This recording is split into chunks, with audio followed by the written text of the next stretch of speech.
अब हम बात करेंगे स्कोप ऑफ ज्यूरिस्प्रूडेंस की। स्कोप क्या होता है कि कोई भी टॉपिक होता है, मतलब वो कहाँ कहाँ पर यूज़ आ सकता है, उसके किधर उसका इम्प्लीमेंट हो सकता है, ठीक है ना, उसकी अथॉरिटीज़ कहाँ कहाँ पर बनती है, तो वो स्कोप ऑफ जो हो जाता है, किसी भी चीज़ का स्कोप हो जाता है वो। तो कुछ भी चीज़ होगी, कोई ऐसे तो नहीं बनाएगा, कुछ ना कुछ का उसका इम्पोर्टेंस होगी, यूज़ होगी, तभी तो बनाया जाता है ना, कोई लॉ, कोई चीज़ हो, कोई भी।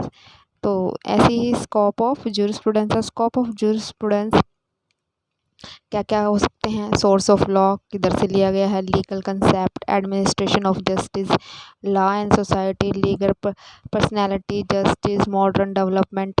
तो ये सब क्या है? स्कोप ऑफ ज्यूरिस्प्रूडेंस है। मतलब यहाँ पर ये ज्यूरिस्प्रूडेंस आया हुआ है, इंक्लूड किया गया है। अब अगर इसको एक्सप्लेन किया जाए इसको अगर एक्सप्लेन किया जाए तो jurisprudence studies how laws originate and develop. अब हम जानते हैं ज्यूरिस्प्रूडेंस का ये क्या है, मेन उसके एक फ़िलॉसफ़ी का काम करता है कि ज्यूरिस्प्रूडेंस लॉ कैसे आया, कैसे बना, फिर वो डेवलप कैसे हुआ, सोसाइटी में कैसे इंक्लूड हुआ, कैसे इंट्रोड्यूस हुआ। तो सोर्सेज क्या आएंगे उसके? लेजिस्लेशन रहेगा, प्रेसिडेंट्स होंगे, कस्टम्स होंगे, ट्रीटीज़ होंगे, कन्वेंशंस होंगे। मतलब ऐसे तो लॉ नहीं हुआ, किसी न किसी के हर एक लॉ का, हर एक उसका कंसेप्ट का कोई ना कोई बैकग्राउंड रहता है, ठीक है ना।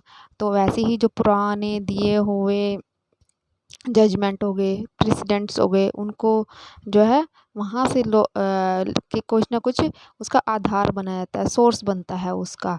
तो उस जैसे हमारे कस्टम हो गए, रीति रिवाज हो गए, या पुरानी ट्रीटीज़ हो गई, देशों के बीच में समझौता होता है, ट्रीटीज़ होती हैं, कन्वेंशंस होती है, भैया तू ऐसे काम करेगा, हम इस पे समझौता कर लेते हैं। जैसे ह्यूमन राइट्स के ऊपर सारी दुनिया में एक तरह का कन्वेंशंस की गई है, तो कि ह्यूमन राइट्स का पालन करना ज़रूरी है, कन्वेंशंस बनाई गई है। तो डाइसी भी क्या कहते हैं, डाइसी एक बहुत बड़े थिंकर हुए हैं, said that the importance of precedents in English law. English law क्या है? कॉन्स्टिट्यूशन वैसा नहीं है जैसे हमारे पास है। वो किस पे रूल करते हैं? प्रेसिडेंट, यानी कि जो पीछे जो उन्होंने लॉ मतलब जजमेंट पास किया गया है, वो उसको आधार बनाते हैं। तो उसमें क्या है, उसको सोर्स ऑफ लॉ मानते हैं। फिर दूसरा आता है कि लीगल कंसेप्ट क्या है, कहाँ पर सोर्स माना गया है इसका। तो स्कोप माना गया है लीगल कंसेप्ट के अंदर important concept like rights, duties, justice, liability, sovereignty, possession, ownership, obligation as studies under jurisprudence. तो ये सब क्या होते हैं कि इसका लीगली जो है इम्पोर्टेंस है ज्यूरिस्प्रूडेंस की। तो ये सब जगह यूज़ होता है, आपके ह्यूमन राइट्स में यूज़ होता है, आपके ओनरशिप में यूज़ होता है। ऑब्लिगेशंस क्या क्या लगाएंगे, ऑब्लिगेशन मतलब आपको क्या क्या नहीं करना है, जैसे वो वाले एक्शन जो नहीं करने होते। तो स्टडीज़, लॉ की स्टडीज़ में हर जगह ये आपके ड्यूटीज़ में बताया जाता है आपकी। तो लॉ जो ज्यूरिस्प्रूडेंस है हर जगह काम करता है, ठीक है, काम करेगा ही, क्योंकि वही बता रहा है कि सबसे पहले कोई भी लॉ आएगा उसका फिलॉसफी तो चाहिए, और फिलॉसफी जो है ज्यूरिस्प्रूडेंस से जुड़ी है। तो 2-3 वर्ड्स तो इसमें मेन है ही, philosophy, study of law, jurisprudence, science of law. ये सब क्या है? ज्यूरिस्प्रूडेंस का है। अगर आप ऐसे सिस्टमेटिक वे से सोचना स्टार्ट करेंगे तो अच्छे नंबर गेन कर सकते हैं, और री भी नहीं आएगी। लिखने का पता होना चाहिए, मान लो कि ओके ओके मैं कम से कम भी एक क्वेश्चन की 8 शीट तो होनी चाहिए। आप इतना मैटर आपके पास होना चाहिए, या बिल्कुल भी अगर आप 3-4 पेज में क्वेश्चन निपटा दोगे, लिख उसमें जैसे थ्योरेटिकल है ये सारा का सारा ज्यूरिस्प्रूडेंस वगैरह, थिंकर साइंस में तो बहुत सारे कंसेप्ट्स मतलब नॉलेज की चीज़ें हैं इसमें। तो आप ज़रा सी बात कह के अगर ख़त्म कर दो, फिर वो भी कहाँ से नंबर देगा? अगर नंबर गेन करने हैं तो कुछ तो लिखना ही पड़ेगा ना। तो आप अपनी शीट को डिवाइड करिए कि इतना इतनी शीट है, तो कम से कम मेरे को 7-8 पेजेस एक शीट के एक क्वेश्चन के लिए करने ही करने हैं। तो उसके लिए डाटा होना चाहिए आपके पास। ये नहीं, डाटा में ये नहीं कि आप कुछ भी लिख रहे हैं। लॉ बहुत बड़ा है, बहुत ज़्यादा कंसेप्ट्स हैं इसके अंदर। आप जितना पढ़ोगे आप उतना ही लिख पाओगे। अगर आप कम पढ़ोगे तो आप कम लिखोगे, अगर ज़्यादा पढ़ोगे तो आप ज़्यादा लिख पाओगे, और फिर ज़्यादा ही नंबर। लेकिन पता होना चाहिए कि नंबर कैसे गेन किए जाते हैं, ठीक है ना। उसमें आप पहले इंट्रो कीजिए, फिर मेन बॉडी लिखिए, फिर मेन बॉडी में भी क्या लिखिए, पॉइंट्स बना बना के लिखिए। पॉइंट्स बनाने से क्या होता है, अच्छा लिखा जाता है और जल्दी याद आता है माइंड को। फिर दूसरा लास्ट में कंक्लूजन लिखना मत भूलिए। तो और एग्जामिनर क्या है, फिर अलग अलग तरीके से मेन पार्ट के अलग नंबर देता है, बॉडी पार्ट के मेन बॉडी के अलग नंबर, इंट्रो के अलग नंबर देगा, और कंक्लूजन के पढ़ने के अलग लिखने के अलग नंबर देगा। तो एक अच्छा गेन क्वेश्चन। अब क्या करते हैं बच्चे, क्या कहते हैं, अब लिखना स्टार्ट करते हैं ऊपर से, उसमें पता ही नहीं चलता कहाँ पर वो इंट्रो दे रहा है, कहाँ पर वो डेफिनेशन लिख रहा है। तो इस उसमें क्या होता है, नंबर कम मिलते हैं और बच्चों की री आती है। चलिए आगे स्टार्ट करते हैं और अपना करते हैं। फिर क्या होता है, लॉ एंड सोसाइटी। लॉ जो है वो सिंपल सी बात है, लॉ क्या है, सोसाइटी से ही से लिंक है, दोनों के बीच में रिलेशनशिप है।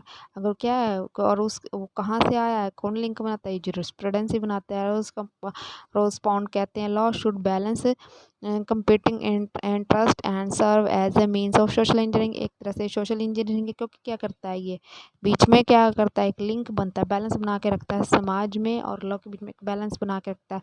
कोई भी लॉ होगा उसकी कोई ना कोई फिलॉसफी तो जरूर है। फिलॉसफी का मतलब क्या है, उसको सोच, ठीक है ना, दर्शन उसका। भाई वो लॉ आया ही क्यों है, क्या जरूरत पड़ गई समाज को उस चीज़ की कि वो लॉ इंट्रोड्यूस करना पड़ा सोसाइटी में। तो उसकी कोई ना कोई फिलॉसफी तो बनेगी, तो फिर जूरिस्प्रूडेंस इसका काम करता है। अब कोई भी लॉ ऐसे ही नहीं इंट्रोड्यूस होता सोसाइटी में, उसकी पहले फिलॉसफी आएगी कि ये हमें इस चीज़ की ज़रूरत है। अगर डॉरी लॉ आया तो उस चीज़ की उसका कारण बना डॉर, क्योंकि फीमेल्स मारी जा रही थी, उनके राइट छीने जा रहे थे, जो उनके लोग लालच में आकर उनको मार देते। तो एक डेवलप हुआ सोसाइटी में कंसेप्ट, थॉट डेवलप हुआ। मतलब जूरिस्प्रूडेंस मतलब फिलॉसफी, मतलब एक थॉट। जब तक सोसाइटी में किसी भी कारण कारण नहीं कोई बनेगा, तब तक लॉ डेवलप नहीं होगा। तो उसका काम कौन करता है, जूरिस्प्रूडेंस काम करता है।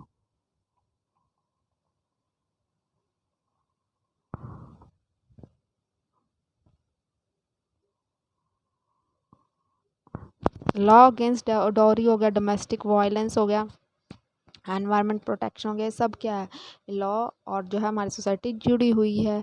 अब लीगल पर्सनालिटीज़, कौन कौन से लीगल पर्सनालिटी में इसका स्कोप है, इस jurisprudence studies who can be consider legal.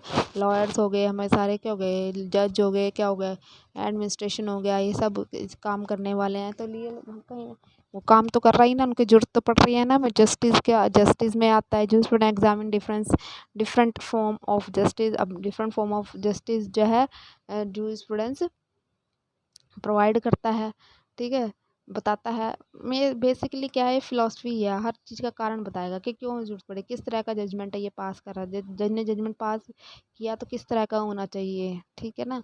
अब ये तो नहीं अब जज अपनी तरफ से ही कुछ भी बोल देगा, जैसे बाहर वाले उसमें है कि आँख के बदले आँख, ये हाथ के बदला आगा। भारत में तो कोई इस तरह का कंसेप्ट है ही नहीं, तो क्यों नहीं है वो भी जूरिस्प्रूडेंस एक्सप्लेन करेगा। डिस्ट्रीब्यूटिव जस्टिस है, फेयर क्या है, सब कुछ फेयर होना चाहिए।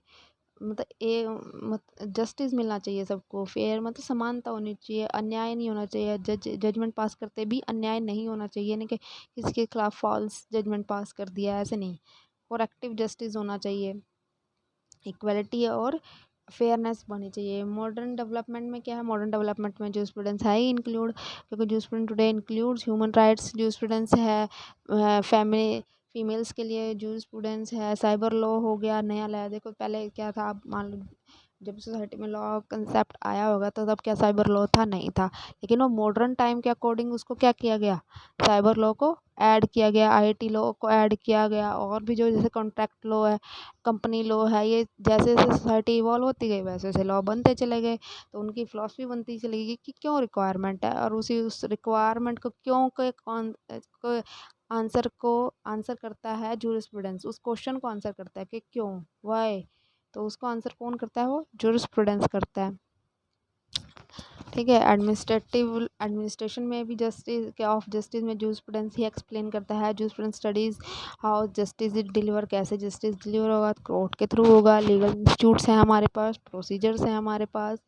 तो सालमन फोकस करते हैं कि एक सिस्टम बना हुआ है रूल का, जो एडमिनिस्ट्रेशन अप्लाई करता है। फिर लास्ट में आ गया कंक्लूजन आ जाता है। Conclusion plays important role in the evolution of legal system in the civil society.